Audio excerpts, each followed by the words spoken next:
കഴിഞ്ഞ ദിവസം അനാമിക വിഷ്ണുവിന്റെ ഒരു വീഡിയോ എന്റെ ശ്രദ്ധയിൽപ്പെടാനിടയായി. ഒരു പ്രൊമോഷൻ വീഡിയോ ആണ്. ആസ്ട്രോടോക്ക് എന്ന് പറഞ്ഞ ഒരു ആപ്പിന്റെ പ്രൊമോഷൻ വീഡിയോ ആണ് ആക്ച്വലി ഇവർ ചെയ്തിട്ടുള്ളത്. പക്ഷെ ആ വീഡിയോ കണ്ട സമയത്ത് ചില കാര്യങ്ങൾ പറയണമെന്ന് തോന്നി. എസ്പെഷ്യലി ഇവർ ആ പ്രൊമോഷൻ നടത്തിയ രീതി ഒട്ടും ആക്സെപ്റ്റബിൾ അല്ലാത്ത പോലെ തോന്നി. അതുകൊണ്ട് മാത്രമാണ് ഞാൻ ഈ വീഡിയോ ചെയ്യാമെന്ന് വെച്ചത്. ഇനി ആസ്ട്രോടോക്ക് എന്താണ് ഏതാണെന്നുള്ളത് ഞാനായിട്ട് ഇനി ആർക്കും പ്രത്യേകിച്ച് പരിചയപ്പെടുത്തി തന്നെ ആവശ്യം ഉണ്ടാവില്ലെന്ന് തോന്നുന്നു. ഇനി അറിയാത്തവർ ആരെങ്കിലും ഉണ്ടെങ്കിൽ ഞാൻ ചെറുതായിട്ടൊന്ന് വിശദീകരിച്ചു തരാം. ആസ്ട്രോടോക്ക് എന്ന് പറഞ്ഞാൽ ഒരു ആപ്ലിക്കേഷൻ ആണ്. ഈ ആപ്ലിക്കേഷനിൽ കുറെ ജോത്സ്യന്മാരുണ്ടാകും. അത് ഒറിജിനൽ ആണോ ഡ്യൂപ്ലിക്കേറ്റ് ആണോ എന്നൊക്കെ ചോദിച്ചു കഴിഞ്ഞാണെങ്കിൽ എനിക്ക് അറിയൂല. പക്ഷെ മൊത്തത്തിൽ ഒരു സെറ്റപ്പ് ആണ് സംഭവം. നമുക്കൊരു ചാറ്റ് ബോട്ടിനോട് ഇങ്ങനെ സംസാരിക്കുന്ന പോലെ ഇങ്ങനെ സംസാരിച്ച് പോകാം, അത്ര തന്നെ. അപ്പൊ ഈ ആപ്പ് ഉപയോഗിച്ച് നമുക്ക് ജോത്സ്യന്മാരോട് സംസാരിക്കാം, നമ്മുടെ പ്രശ്നങ്ങൾ അവരോട് തുറന്നു പറയാം. അന്നേരം എന്താണ് സംഭവിക്കുക? അതിനുള്ള പരിഹാരം ഈ ജോത്സ്യന്മാർ നമുക്ക് നിർദ്ദേശിച്ചു തരും. ഇതാണ് പരിപാടി. എങ്ങനെയുണ്ട്? അടിപൊളിയല്ലേ അല്ലെ? ജോത്സ്യന്മാർ ഒരു ഓൺലൈനിൽ കിട്ടി തുടങ്ങി. സന്തോഷിച്ചായിട്ട് എല്ലാവരും. ഇനിയിപ്പോ കബഡി നിരത്താൻ ജോത്സ്യന്മാരെ തപ്പിപ്പോണ്ടേ? ഈ ഒരു ആപ്പ് ഇൻസ്റ്റാൾ ആക്കിയാൽ മതി. കേരളത്തിലെ പ്രമുഖ സെലിബ്രിറ്റികളെല്ലാം ഇപ്പൊ ഈ ആപ്പ് പ്രൊമോട്ട് ചെയ്യുന്നതിന്റെ തിരക്കിലാണ് കേട്ടോ. അതും വെറുതെ പ്രൊമോട്ട് ചെയ്യല്ലേ കേട്ടോ.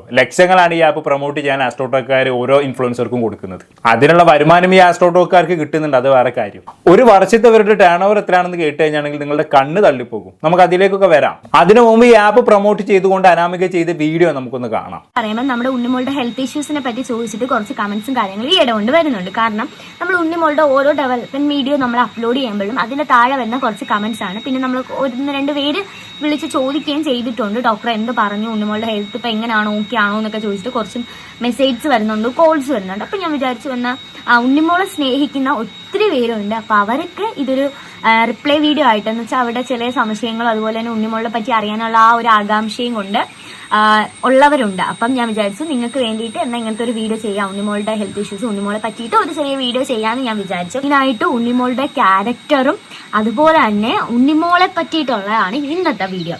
ഉണ്ണിമോളുടെ ഹെൽത്ത് ഇഷ്യൂസും ഉണ്ണിമോളുടെ ക്യാരക്ടറും ഒക്കെ പറഞ്ഞിട്ടുള്ളതാണ് ഇന്നത്തെ ഒരു കുട്ടി വീഡിയോ. നമ്മൾ ഏതൊരു വീഡിയോ അപ്ലോഡ് ചെയ്യുന്നത് ഉണ്ണിമോളെ കുറിച്ചാണ് ഈ വീഡിയോ എന്ന് പറഞ്ഞുകൊണ്ടാണ് അനാമിക ഈ വീഡിയോയിൽ സംസാരിച്ച് തുടങ്ങുന്നത് അല്ലേ? ആക്ച്വലി ഇതൊരു പ്രൊമോഷൻ വീഡിയോ ആണെന്ന് മനസ്സിലാകാതിരിക്കാനുള്ള അനാമികയുടെ ഒരു അടവാണ് കേട്ടത്. കാരണം ഉണ്ണിമോളെ കുറിച്ചാണ് വീഡിയോ എന്ന് പറഞ്ഞുകൊണ്ട് വീഡിയോ തുടങ്ങി കഴിഞ്ഞാണെങ്കിൽ ഇത് പ്രൊമോഷൻ ആണെന്ന കാര്യം ആർക്കും മനസ്സിലാവത്തില്ല. ഉണ്ണിമോൾ എന്ന് പറഞ്ഞാൽ അനാമികന്റെ കുഞ്ഞാണ് കേട്ടോ. ഈ കുഞ്ഞിനെ കുറിച്ചുള്ള കാര്യങ്ങൾ അറിയാൻ കാണുന്ന പ്രേക്ഷകർക്ക് ഒരു ക്യൂരിയോസിറ്റി ഉണ്ടാവല്ലോ. അതുകൊണ്ട് തന്നെ തുടക്കത്തിൽ തന്നെ കുഞ്ഞുമോളെ കുറിച്ച് പറഞ്ഞുകൊണ്ട് വീഡിയോ തുടങ്ങി കഴിഞ്ഞാണെങ്കിൽ നല്ല വ്യൂസ് വരും. പിന്നീട് പതുക്കെ ആസ്ട്രോടോക്കിനെ പ്രൊമോഷനിലേക്ക് കടന്നാൽ മതി. അനാമികന്റെ ബുദ്ധി വിമാനം തന്നെ കേട്ടോ. എന്നാലും സ്വന്തം കുഞ്ഞിനെ കരുവാക്കിക്കൊണ്ട് ആസ്ട്രോടോക്ക് പോലുള്ള തട്ടിപ്പ് ആപ്പുകൾ പ്രൊമോട്ട് ചെയ്യാൻ കാണിച്ച അനാമികന്റെ മനസ്സുകൾ ആരും കാണാണ്ട് പോകരുത്. നല്ല ബെസ്റ്റ് അമ്മ തന്നെ കേട്ടോ. നമ്മളാണെങ്കിൽ ഇത്തരം കാര്യങ്ങളിലൊക്കെ മാക്സിമം കുഞ്ഞിനെ വലിച്ചു വെക്കാതിരിക്കാനാണ് നോക്കുക. പക്ഷെ ഇവിടെ നേരെ തിരിച്ചാണ്. എന്ത് ചെയ്താലും വേണ്ടില്ല, പൈസ മാത്രം കിട്ടാൻ മതി എന്നുള്ളൊരു മൈൻഡ് സെറ്റ് ആണെന്ന് തോന്നുന്നു. എന്തായാലും ബാക്കിയോട് കേട്ടോക്കാം.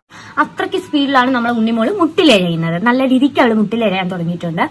അപ്പൊ കേസ് ഞാൻ ഉണ്ണിമോളുടെ ഈ കാര്യം പറഞ്ഞുകൊണ്ടിരുന്നപ്പോഴാണ് വേറൊരു കാര്യം ഓർത്തത്. എന്താണെന്നല്ലേ, ഇപ്പൊ ഞാൻ ഈ കാര്യം പറഞ്ഞില്ലെങ്കിൽ ഞാൻ മറന്നുപോയാൽ നിങ്ങൾക്ക് വലിയൊരു നഷ്ടമായിരിക്കും ഉണ്ടാവുമ്പോൾ. മറന്നുപോയാൽ ഞങ്ങൾക്കല്ല, നിനക്കാണ് നഷ്ടം വരാൻ പോകുന്നത് മോളെ. പിന്നെ നീ മറക്കൂലല്ലോ, അത് വേറെ കാര്യം. ഈ വീഡിയോ ചെയ്യുന്നതിന് നീ ആ കാര്യം പറയാൻ വേണ്ടിയിട്ടില്ല. അപ്പൊ പിന്നെ മറന്നാൽ എങ്ങനെ ശരിയാവാം? മറന്നാ പിന്നെ പൈസ കിട്ടൂലല്ലോ. ആസ്ട്രോടോക്കിന്റെ കാര്യമാണ് അനാമിക പറയാൻ പോകുന്നത്. എജാതി സ്ക്രിപ്റ്റ് ആണെന്ന് നോക്കിക്കേ. ഞാനിപ്പോ മറന്നുപോയ നിങ്ങൾക്കൊരു നഷ്ടമായേനെ. എനിക്ക് മറന്നു പോവാത്തോട് നിങ്ങൾ രക്ഷപ്പെട്ടു. എനിക്ക് നിങ്ങളോട് ഒരു കാര്യം പറയാനുണ്ടെന്നൊക്കെ. എന്റെ മോജാജ് അഭിനയിഷ്ട ഉണ്ണിമോളൊക്കെ സൈഡായി. ഇനിയിപ്പോ ആസ്ട്രോടോക്കിന് ഗുണവാധികാരമാണ്. കേട്ടോക്കാം. എന്റെ ലൈഫിൽ ഉണ്ടായ ഒരു അനുഭവം കൂടിയാണ് ഞാനിപ്പോ ഈ പറയാൻ പോകുന്നത്. ഞങ്ങളുടെ ലൈഫ് എന്ന് വയ്ക്കുമ്പം ഞങ്ങള് ഫിനാൻഷ്യലി നല്ല ടൈറ്റ് ആയിട്ട് മെന്റലി ഭയങ്കര ഡൗൺ ആയിട്ടിരുന്ന ഒരു ടൈം ഉണ്ടായിരുന്നു. ആ ടൈമിനെ പറ്റിയാണ് ഞാനിപ്പോ സംസാരിക്കാൻ പോകുന്നത്. ഇതും നിന്റെ ഉണ്ണിമോളും തമ്മിൽ എന്താണ് ബന്ധം പെണ്ണേ? അല്ല, ഉണ്ണിമോളെ കുറിച്ചാണ് വീഡിയോ എന്ന് പറഞ്ഞുകൊണ്ടാണല്ലോ നീ വീഡിയോ തുടങ്ങിയത്. എന്നിട്ട് ഇപ്പൊ ഒരു ബന്ധവും ഇല്ലാത്ത കാര്യങ്ങളൊക്കെയാണല്ലോ പറയുന്നത്. സംഭവം സ്ക്രിപ്റ്റഡ് ആണെന്നുള്ളത് നമുക്ക് നല്ലോണം മനസ്സിലാക്കുന്നത്. എന്നാലും കുറച്ചുകൂടെ ഒന്ന് കൺവിൻസിങ് ആക്കാമായിരുന്നു. ഇപ്പൊ ആളുകൾക്ക് പെട്ടെന്ന് കാര്യം പിടികിട്ടൂലേ? ഇത്രയും നേരം ഉണ്ണിമോളെ കുറിച്ച് സംസാരിച്ചിട്ട് പെട്ടെന്ന് വിഷയം മാറ്റുമോ? മനസ്സിലാക്കാതിരിക്കാൻ ആൾക്കാർ പൊട്ടന്മാരൊന്നല്ലല്ലോ. അപ്പൊ സാമ്പത്തിക ബുദ്ധിമുട്ടായിരുന്നു അനാമികയുടെ പ്രശ്നം. അപ്പൊ ടൈമായി, അവൻ അവതരിക്കാൻ ടൈമായി. സാമ്പത്തിക ബുദ്ധിമുട്ട്, വീട് വെക്കാൻ സ്ഥലം കിട്ടാത്തതിന്റെ ബുദ്ധിമുട്ട്, കല്യാണം ശരിയാവാത്തതിന്റെ ബുദ്ധിമുട്ട്, സാമാന്യം കമ്പി ആവാത്തതിന്റെ ബുദ്ധിമുട്ട്, ഈ പ്രശ്നങ്ങൾക്കെല്ലാം പരിഹാരം കാണാൻ ഒരൊറ്റൊരുത്തനെ ഈ ഭൂമിയിലുള്ളൂ. അതാണ് നമ്മുടെ ആസ്ട്രോടോക്ക്. ഇനി ആസ്ട്രോടോക്ക് എങ്ങനെയാണ് അനാമികയുടെ സാമ്പത്തിക ബുദ്ധിമുട്ട് മാറ്റി കൊടുക്കുന്നത് എന്നുള്ളത് നമുക്കൊന്ന് കേട്ട് നോക്കാം. അപ്പം ആ ഒരു ടൈം എന്ന് പറയുമ്പോൾ പുറമെ ഒരാൾ നിന്ന് നോക്കുമ്പോൾ നമ്മൾ ഭയങ്കര ഹാപ്പിയാണ്, ചില്ല് ചെയ്ത് നടക്കുകയാണ്, അടിപൊളി ലൈഫാണെന്നൊക്കെയാണ്. പക്ഷെ ഞങ്ങൾ ഫിനാൻഷ്യലി ഭയങ്കര ഡൗൺ എന്ന് വെച്ചാൽ ഭയങ്കര ഡൗൺ ആയിട്ട് മെന്റലി സ്ട്രഗിൾ ചെയ്തിരിക്കുന്ന ഒരു ടൈം ഉണ്ടായിരുന്നു. ആ ടൈം ഏതാണെന്ന് ഓർമ്മയില്ലേ? പണ്ട് ഇവരെല്ലാരും കൂടി ചേർന്ന് അനാഥാലയത്തിൽ തട്ടിപ്പ് നടത്തിയെന്ന് പറഞ്ഞുകൊണ്ട് ഏറെ പോയൊരു ടൈം ഉണ്ടായിരുന്നല്ലോ. ആ സമയത്ത് അനാഥാലയത്തിന്റെ നടത്തിപ്പ് അവകാശം ഇവരുടെ കയ്യിൽ നിന്ന് പോയിട്ടുണ്ടായിരുന്നല്ലോ. അതോടെ അനാഥാലയത്തിലേക്ക് വന്ന ഫണ്ട് മുക്കാൻ പറ്റാതെയായി. അപ്പൊ നല്ല സാമ്പത്തിക ബുദ്ധിമുട്ട് വന്ന് കാണണം. ആ ഒരു സമയത്തെ കുറിച്ചാണ് അനാമിക പറഞ്ഞതെന്ന് തോന്നുന്നു. സംഭവം സ്ക്രിപ്റ്റഡ് ആണെങ്കിലും അതിന്റെ ഇടയിൽ കൂടി ഈ ഒരു സത്യങ്ങൾ അനാമിക തുറന്നു പറയാനുള്ള മനസ്സ് കാണിച്ചല്ലോ. വളരെ സന്തോഷം. ബാക്കി പറഞ്ഞാലും ആ ടൈമില് ആരോട് ചോദിക്കണം, എങ്ങനെ ചോദിക്കണം, ചോദിച്ചതിന് നല്ലൊരു ആൻസർ കിട്ടോ, ഇതിനൊരു സൊല്യൂഷൻ ഉണ്ടോ എന്നൊന്നും അറിഞ്ഞുകൂടാതെ വട്ടുപിടിച്ച് നിൽക്കുന്ന സമയമായിരുന്നു സത്യത്തിൽ. ആ ഒരു ടൈമില് നമ്മളെ ചുറ്റുമുള്ള എല്ലാവരും വീട് വെക്കുന്നു, കാറ് വാങ്ങുന്നു, അടിപൊളിയായിട്ട് ജീവിക്കുന്നു. പക്ഷെ നമ്മളെ കയ്യിൽ പൈസ വരുന്നുണ്ട്. പക്ഷെ ആ പൈസ 100 ആവശ്യങ്ങൾക്കായിട്ട് പിന്നെയും പോവാണ്. പൈസ വരുന്നു, പൈസ പോകുന്നു, പൈസ വരുന്നു, പൈസ പോകുന്നു. ഇത് തന്നെയാണ് ഒരു സൈക്കിളിന്റെ വീല് പോലെ ഇങ്ങനെ കറങ്ങിക്കൊണ്ടിരുന്നത്. അതിപ്പോ എല്ലാവരുടെ ജീവിതത്തിലും അങ്ങനെയൊക്കെ തന്നെയല്ലേ. പൈസ വരും, പൈസ പോകും. അല്ലാതെ വരുന്ന പൈസ മുഴുവനും കെട്ടിപ്പിടിച്ചിരിക്കാൻ പറ്റുമോ? ഈ പെണ്ണെന്തൊക്കെയാണ് ഈ പറയുന്നത്? എന്തായാലും സ്ക്രിപ്റ്റഡ് ആണ്. എന്നാ പിന്നെ കുറച്ച് വൃത്തിക്കൊക്കെ ചെയ്തൂടെ? ബാക്കി പറന്തായാലും ഇങ്ങനെ ഇത് കറങ്ങിക്കൊണ്ടിരിക്കും തോറും ഞങ്ങൾ നോക്കുമ്പോൾ എന്താ ചുറ്റുമുള്ളവരെല്ലാരും വളർന്നു. പക്ഷെ നമ്മളെ കയ്യിൽ പൈസ നിൽക്കുന്നില്ല. ഈ പൈസ എല്ലാം കയ്യിൽ നിന്ന് പൊക്കോണ്ടിരിക്കുന്നു. ഒരു 5 രൂപ കിട്ടിക്കഴിഞ്ഞാൽ ഒരു 10 കാര്യങ്ങളായിരിക്കും ചെയ്യേണ്ടി വരുന്നത്. അപ്പൊ അങ്ങനെ കയ്യിൽ പൈസ നിൽക്കാതെ പൈസ പൊക്കോണ്ടിരുന്നു ഇങ്ങനെ അതൊരു സൈക്കിൾ പോലെ ഇങ്ങനെ കറങ്ങിക്കൊണ്ട് ഞങ്ങൾ ലൈഫിൽ ഇരിക്കുന്ന ഒരു ടൈമായിരുന്നു. ആരോട് ചോദിച്ചാൽ ഒരു കറക്റ്റ് സൊല്യൂഷൻ കിട്ടുമെന്ന് അറിഞ്ഞുകൂടായിരുന്നു. പക്ഷെ ഞങ്ങൾ നൈബേഴ്സിനോട് ചോദിച്ചു, ഫ്രണ്ട്സിനോട് തിരക്കി. എന്നിട്ട് എന്നും ഒരു കറക്റ്റ് ഒരു ആൻസർ ഞങ്ങൾക്ക് ആരുടെയും സൈഡിൽ നിന്ന് ഞങ്ങൾക്ക് കറക്റ്റ് ഒരു ആൻസർ കിട്ടിയില്ല. അതിനിപ്പോ എന്താ ഇപ്പൊ അത്ര ചിന്തിക്കാൻ? പണിക്ക് പോകണം, അപ്പൊ നല്ല പൈസ ഉണ്ടാവും, അത്രേ ഉള്ളൂ. അല്ലാതെ ഞങ്ങളുടെ കയ്യിൽ പൈസ ഇല്ല എന്ന് പറഞ്ഞ് നാട്ടുകാരോട് അന്വേഷിച്ച് നടന്നിട്ട് എന്താണ് കാര്യം? ചുറ്റുമുള്ള ഒരു വീട് വെച്ചതും കാറ് വാങ്ങിയതും നോക്കി അസൂയപ്പെട്ടിട്ടും വെള്ളം മുറക്കിയിട്ടൊന്നും യാതൊരു കാര്യമില്ല. പണിക്ക് പോകണം. സംഭവം ആസ്ട്രോ ടോക്കിന് വേണ്ടിയുള്ള സ്ക്രിപ്റ്റ് ആണെങ്കിൽ കൂടിയും ഇവരുടെ ജീവിതത്തിൽ നടന്ന യഥാർത്ഥ സംഭവങ്ങളൊക്കെ തന്നെയാണ് ഇവർ പറയുന്നത്. എന്തായാലും നന്നായി, ബാക്കിയോട് പറ. അങ്ങനെ വിഷമിച്ചിരുന്നിട്ട് ഒരു ദിവസം ഞാൻ ഫോൺ സ്ക്രോൾ ചെയ്തുകൊണ്ടിരുന്നപ്പോഴാണ് ആഡ്സ് കണ്ടത്. അപ്പം ഒരു ആപ്പിന്റെ ഒരു ആഡ്സ്. അപ്പം നമ്മൾ ഫോൺ എടുത്ത് നോക്കുമ്പോൾ സ്വാഭാവികമായിട്ട് നമ്മൾ ആപ്സിന്റെ ആർട്സ് ഇങ്ങനെ കാണുമല്ലോ. അപ്പം ബാക്കിയുള്ള ആർട്സിനെ കാട്ടി ഇൻട്രസ്റ്റിംഗ് ആയിട്ട് തോന്നിയ എനിക്ക് ഒരു ആർട്സ്. അപ്പൊ ആർട്സ് എന്താണ്? ആസ്ട്രോ ടോക്കിന്റെ ഒരു ആർട്സ് ആണ് ഞാൻ എന്റെ ഫോണിൽ കണ്ടത്. അപ്പൊ ഇത് പറയാൻ വേണ്ടിയായിരുന്നു ഇത്രയും ബിൽഡപ്പ് കൊടുത്തത്. ആർക്കും ഒരു സംശയമൊന്നും ഇല്ലല്ലോ അല്ലേ? എന്തായാലും അനമയോട് ബാക്കിയോട് പറഞ്ഞാട്ടെ. ബാക്കിയുള്ള ആർട്സിനെ കാട്ടിയും ഒത്തിരി ഇൻട്രസ്റ്റ് ആയിട്ട് തോന്നി എനിക്ക്. എന്നാലും ഒരു 100ൽ 99% എനിക്ക് അതിനുള്ള ഒരു ആൻസർ, ഈ ഒരു പ്രശ്നത്തിനുള്ള ആൻസർ ആസ്ട്രോ ടോക്ക് വഴി കിട്ടത്തില്ലെന്നാണ് ഞാൻ വിചാരിച്ചിരുന്നത്. പക്ഷെ 1% ഒരു ഇതിൽ ഞാൻ ഒരു ഇൻട്രസ്റ്റ് തോന്നിയിട്ട് ഞാൻ അതിൽ കയറി എന്റെ പ്രശ്നങ്ങൾ പറയുന്നതിന് മുമ്പ് ഞാൻ എന്റെ കാര്യങ്ങൾ എന്താ എനിക്ക് മെന്റലി ഭയങ്കര ഡൗൺ ആണ് ഞാൻ എന്നിങ്ങനെ പറഞ്ഞതേ ഉള്ളൂ. അപ്പോഴത്തേക്ക് ആസ്ട്രോ ടോക്ക് എന്നോട് പറഞ്ഞു, എന്താ നിനക്ക് മെന്റലി ഭയങ്കര ബുദ്ധിമുട്ട് നീ ഇപ്പൊ നേരിടുന്നുണ്ട്, ഫിനാൻഷ്യലി ഭയങ്കര ടൈറ്റ് ആണ്, പൈസ വരുന്നുണ്ട് പക്ഷെ നിന്റെ കയ്യിൽ നിൽക്കുന്നില്ല. അങ്ങനെ എന്റെ പ്രോബ്ലംസ് ആസ്ട്രോ ടോക്ക് പറഞ്ഞു. ആസ്ട്രോ ടോക്ക് ഒരു കില്ലാടി തന്നെ. എന്നാൽ ഇതൊക്കെ എങ്ങനെ സാധിക്കുന്നു എന്തോ. എന്നാലും എന്റെ അനാമിക കുട്ടിക്ക് ചില്ലറ തൊലിക്കെട്ടി ഒന്നല്ല കേട്ടോ.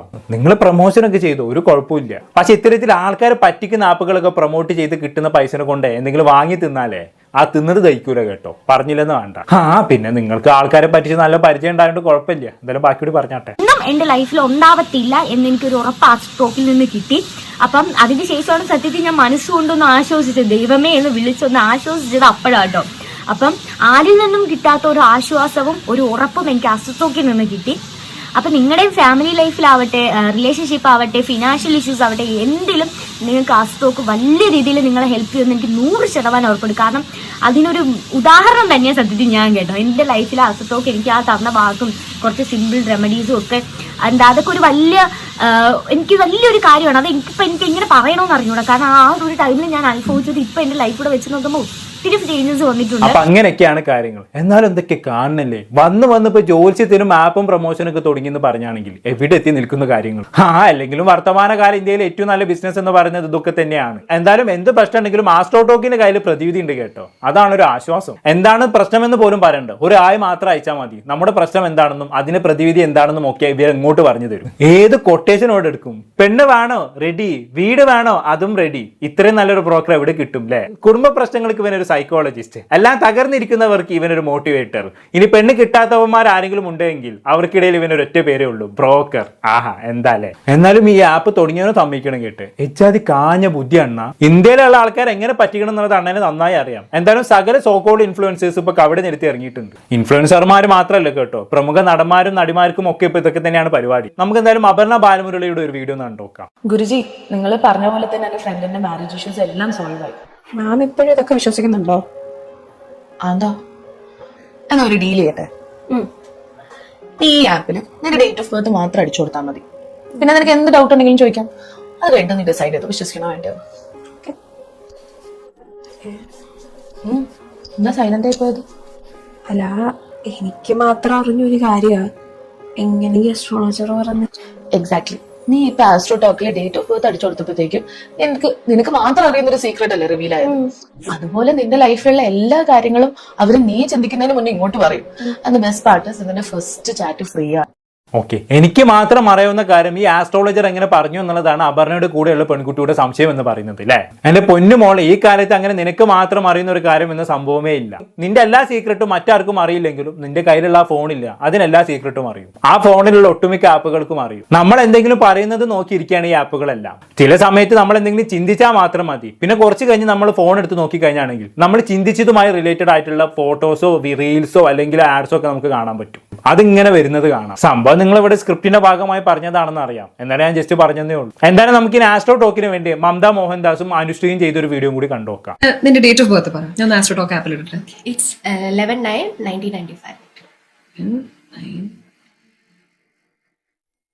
കഴിഞ്ഞ ഫ്യൂ മന്ത്സിനുള്ളിൽ ഒരു ബ്രേക്കപ്പ് ഉണ്ടായിട്ടുണ്ടോ? Yes, ma'am. ഞാൻ പറഞ്ഞതല്ല, ആസ്ട്രോ ടോക്ക് ആപ്പാണ് കാണിക്കുന്നത്. അടുത്ത ചോദ്യം മാരേജ് എപ്പോഴായിരിക്കും അല്ലേ? നോക്കാം. നീ ഇപ്പൊ ഒരാളായിട്ട് സംസാരിച്ചുകൊണ്ടിരിക്കുന്നുണ്ടോ? അല്ലേ? ആ, ഓക്കെ. ഇറ്റ് ഇസ് പോസിബിൾ നിങ്ങൾ അടുത്ത 3 monthsനുള്ളിൽ നിങ്ങളുടെ ഡേറ്റിംഗ് ലൈഫ് തുടങ്ങാനും അത് കുറച്ച് ശക്തമായിട്ട് പോകാനും സാധ്യതയുണ്ട്. 5ാമത്തെ മാസത്തിനുള്ളിൽ ഹി മൈ പ്രൊപ്പോസ് ചെയ്യും. ശരിക്കും ഇപ്പൊ എനിക്ക് നല്ല വിശ്വാസം വരുന്നുണ്ട്. മാരേജിലേക്ക് എത്തേണ്ട ഒരു റിലേഷൻഷിപ്പ് എൻഗേജ്മെന്റ് വരെ വന്നിട്ട് പിന്നെ അത് മുടങ്ങി പോയിട്ടുണ്ടോ? ഇത് ശരിക്കും അതിൽ പറയുന്നുണ്ടോ?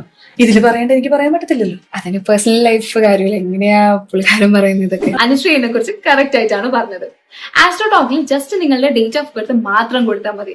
നിങ്ങളുടെ വിവാഹം, റിലേഷൻഷിപ്പ്, ജോബ്, കരിയർ, ഫിനാൻസ് എല്ലാ കാര്യങ്ങളും അവിടുത്തെ ആസ്ട്രോളജർ നിങ്ങൾക്ക് കൃത്യമായിട്ട് നിങ്ങളുടെ ചോദ്യങ്ങൾക്ക് മറുപടി നൽകുന്നതാണ്. ജസ്റ്റ് നിങ്ങളുടെ ഡേറ്റ് ഓഫ് ബർത്ത് മാത്രം കൊടുത്താൽ മതി. ആൻഡ് അവിടെ നിങ്ങളുടെ ഫസ്റ്റ് കംപ്ലീറ്റ്ലി ഫ്രീ ആണ്.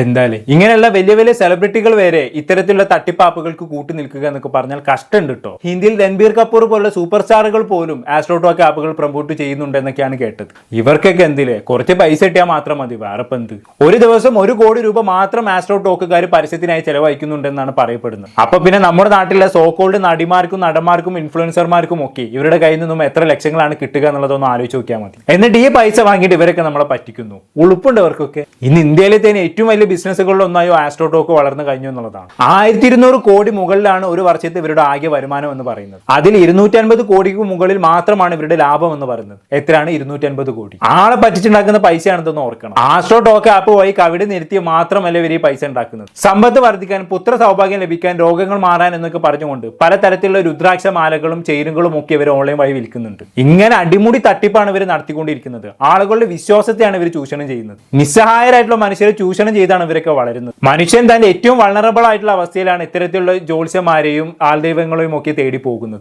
മനുഷ്യന്റെ ആ ബലഹീനമായിട്ടുള്ള സമയത്തെയാണ് ഇവർ മുതലാക്കാൻ നോക്കുന്നത്. ഇതിന് വിശ്വാസവുമായി എന്തെങ്കിലും ബന്ധമുണ്ടെന്ന് എനിക്ക് തോന്നുന്നില്ല. ഇതൊക്കെ തനി ഉഡായിപ്പാണ്. ഇതെന്താണെന്ന് വെച്ചാണെങ്കിൽ ഈ മൊബൈലിലൊക്കെ ജ്യോത്സ്യന്മാർ കിട്ടാൻ തുടങ്ങിയതോടെ ആളുകൾക്ക് ഇത് ഉപയോഗിക്കാനുള്ള ടെൻഡൻസി കൂടും. നല്ലൊരു ബിസിനസ് ആയിട്ട് ഇത് മാറും. ജ്യോത്സ്യന്മാരാണെന്ന് പറഞ്ഞ് ആരെങ്കിലും ഒക്കെ കൊണ്ടുവന്ന് ഇരുത്തിയാൽ മതിയല്ലോ. നല്ല സുഖമുള്ള ഏർപ്പാടാണ്. ഇമാതിരി ഉഡായിപ്പൊക്കെ പ്രൊമോട്ട് ചെയ്യാൻ ഇവിടുത്തെ സെലിബ്രിറ്റീസിനും ഇൻഫ്ലുവൻസേഴ്സിനും ഒന്നും നാണമില്ലെന്നാണ് എനിക്ക് ചോദിക്കാനുള്ളത്. എന്ത് പറയാനാണല്ലേ, പറഞ്ഞിട്ടൊന്നും കാര്യമില്ല. എന്തായാലും ഞാൻ കൂടുതലൊന്നും പറയുന്നില്ല. എന്താണ് നിങ്ങൾക്ക് തോന്നുന്നത്? താഴെ കമന്റ് ബോക്സിൽ രേഖപ്പെടുത്തുമല്ലോ. അടുത്തൊരു ടോപ്പിക്കുമായി വീണ്ടും കാണാം.